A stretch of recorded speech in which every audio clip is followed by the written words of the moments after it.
మీరు టికెట్లు కొంటే మేము బాగుంటాం. శర్వా గారు, ఆల్మోస్ట్ బిగ్ స్క్రీన్లో మిమ్మల్ని చూసి 2 years అయిపోతుంది. మీ ఫ్యామిలీలో మాత్రం చాలా ఈవెంట్ఫుల్ జరిగినాయి.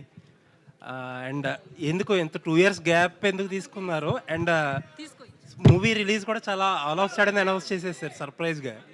వెంటనే 2 రోజులకో పాట ఇచ్చేస్తున్నారు, ఈవెంట్లు అంటున్నారు. ఏంటి ఇంత అప్పుడు దాకా లేట్ ఏంటి, ఇప్పుడు సడన్గా హరి ఏంటి? సో దీని గురించి మాట్లాడంటే 2 ఏళ్ళు ఎందుకు వచ్చిందంటే ప్లాన్డ్గా ఏం చేయలేదు. యాక్చువల్లీ 2-3 సినిమాలు ఇదే బ్యానర్లో చేయాల్సింది. బట్ ఈసారి నేను మీకు లాస్ట్ టైం మాట ఇచ్చినట్టు, లాస్ట్ టైం మీరే ఇంటర్వ్యూ చేసినట్టున్నారు, లాస్ట్ టైం మాట ఇచ్చినట్టు నేను ఇక్కడి నుంచి ప్రతి సినిమాకి రెస్పాన్సిబిలిటీ నేనే తీసుకుంటా. ఐ విల్ బి, సినిమా బాగున్నా బాగోపోయినా అది నా బాధ్యతగా ఫీల్ అవుతున్నా, తీసుకుంటా.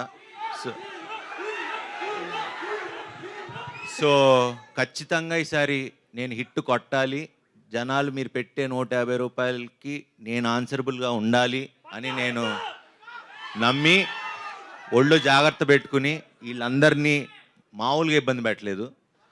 చాలా హ్యాపీగా ఎంజాయ్ చేస్తే ఏం చేయలేదు. చాలా కష్టపడి గొడవలతో ప్రతిరోజు ఇప్పటికీ గొడవ పడుతూనే ఉన్నాం. ఆ ఫైట్ ఎప్పటికీ నడుస్తూనే ఉంది.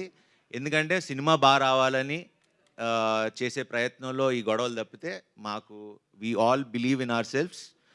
అండ్ శ్రీరామ్ని ఇప్పుడు దాకా తను చేసిన సినిమాలు నాకు తెలియదు, కానీ ఒక కొత్త శ్రీరామ్ని, కొత్త సినిమాని చూస్తారు మీరు, పెద్ద సినిమాని చూస్తారు. శర్వానంద్ గారు స్వామి, ఇప్పుడు నార్మల్గా ఇప్పుడు మీ ఏజ్ గ్రూప్ హీరోలు అందరూ కూడా ఇంకా స్టిల్ లవర్ బాయ్ క్యారెక్టర్స్, ఆ కైండ్ ఆఫ్ అంటే heart romance and trending romance ఇలాంటి సినిమాలు, ఇలాంటి స్క్రిప్ట్ల మీద, జానర్స్ మీద వెళ్తున్నారు, రైట్?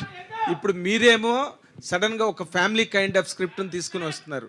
అంటే మీరు డూ యూ థింక్ దట్ మీ ఈ లవర్ బాయ్ జోన్ నుంచి దాటి ఒక సీనియర్ హీరో జోన్లోకి వెళ్తున్నానని ఏమైనా అనిపించిందా మీకు?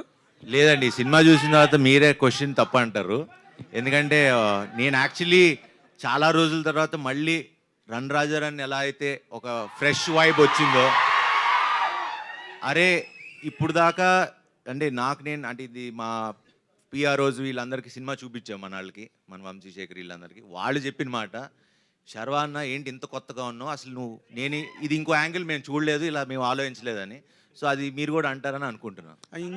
ఇన్ జనరల్గా కూడా ఇప్పుడు సినిమాల్లోని అంటే మనం ఈ మధ్య ఆడిన సినిమాలు చూస్తే కనుక something above the life or above the regularity ఉన్న సినిమాల్ని జనం ఎక్కువగా ఆడియన్స్ తీసుకుంటున్నారు. ఏమాత్రం చిన్న రెగ్యులారిటీ ఉన్నా కూడా ఫ్లాట్ అయిపోతున్నాయి సినిమాలు. బట్ మీరు దీంట్లో ఈ సినిమాగా మీరు చెప్పాలంటే ఈ యూఎస్పీ ఏంటి? What really hooks to the world of audience?